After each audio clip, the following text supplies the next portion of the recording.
माझं गाव घोटवी, गावात तालुक्यातून जायला रस्ता नाही. आता तुमचं गाव स्टेट हायवेवर घेऊन आलोय आपण.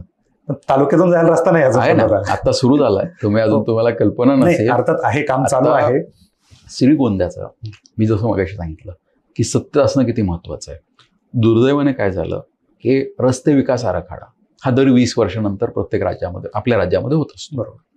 आपला 2020ला रस्ते विकास आराखडा होणं अपेक्षित होतं. कोविडमुळे तो आता चालू आहे. त्याच्या आधीचा रस्ते विकास आराखडा हा 2020चा 2000ला झाला होता आणि ह्याचं काम 1 वर्षभर आधी चालू होतं आणि तो 2 वर्ष अजून चालतो. 99ला सुरू झाला तो रस्ते विकास आराखडा आणि तो 2001-2ला इम्प्लिमेंट झाला आणि तो 2000 ते 2020 याचा रस्ते विकास आराखडा. त्याच्या आधीचा रस्ते विकास आराखडा हा 1980ला झाला होता. अरे, आणि तो अधिक 2-3 वर्ष होतो.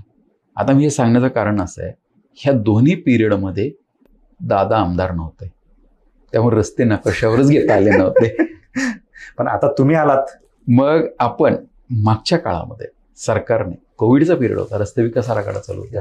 श्रीगोंद्यात अनेक रस्ते जे 40-40 वर्ष दर्जनीच झाले नव्हते, ज्या रस्त्यांना नंबर नव्हते, अशा रस्त्यांना आपण नंबर टाकून घेतले. आताही प्रक्रिया चालू आहे. तुमचं गाव हे MDR वर होतं गोपी, आता ते गाव स्टेट हायवेवर झालं. तर रस्ता आपण अपग्रेड करून स्टेट हायवेमध्ये कन्वर्ट केलाय आणि जो रस्ता तुमचा श्रीगोंदा म्हणा, श्रीगोंद्यावरनं कोळगावला जाणारा रस्ता आहे, हा रस्ता कॉन्क्रिटीकरण आता काम चालू झालेलं आहे. शेवटी काय असतं की ठीक आहे, हा अनुशेष राहिला होता, पण हा आम्ही अचानक भरून काढायला सुरू केलेला आहे.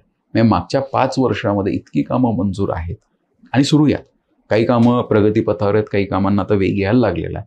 त्यामुळे मी तुम्हाला खात्रीशीर सांगतो की तुम्ही श्रीगोंद्याला आल्यानंतर अजून एक 5 वर्षानंतर श्रीगोंद्याचं रस्त्याचं चित्र हे 100% वेगळं असणार आहे. आताही तुम्ही आताही इतके कॉन्क्रीट रोड श्रीगोंद्यामध्ये चालू. आता तुमच्या गावात किंबहुना नाही, पण श्रीगोंदा तालुक्यात मी तर म्हणेल 147 गाव आहेत, 47-48 गाव आहेत आपली मतदारसंघामध्ये. त्यातली जवळजवळ 100 गावं ही स्टेट हायवेवरती आलेली आहेत. इतके रस्ते आपण अपग्रेड केलेले आहेत. बरोबर. त्यामुळे हे सगळे व्हायला थोडा वेळ लागेल. जसं म्हणलं, बदल एका दिवसात घडत नसतो. नक्कीच 5 वर्ष तुमच्याकडे आहेत. नाही, अर्थातच जर स्टेट लेवलला जर तुमच्या मतदारसंघाचा विषय असेल तर तुम्ही लावून धरणार. तसं जर तुमच्या समोर माझ्या गावाचा विषय आला तर तेवढं तर मी क्रेडिट घेणारच. 100% काय घेऊ नये. आम्हाला दादा काय सांगतात, मागताना कधीही दारिद्र्य ठेवायचं नाही. बरोबर.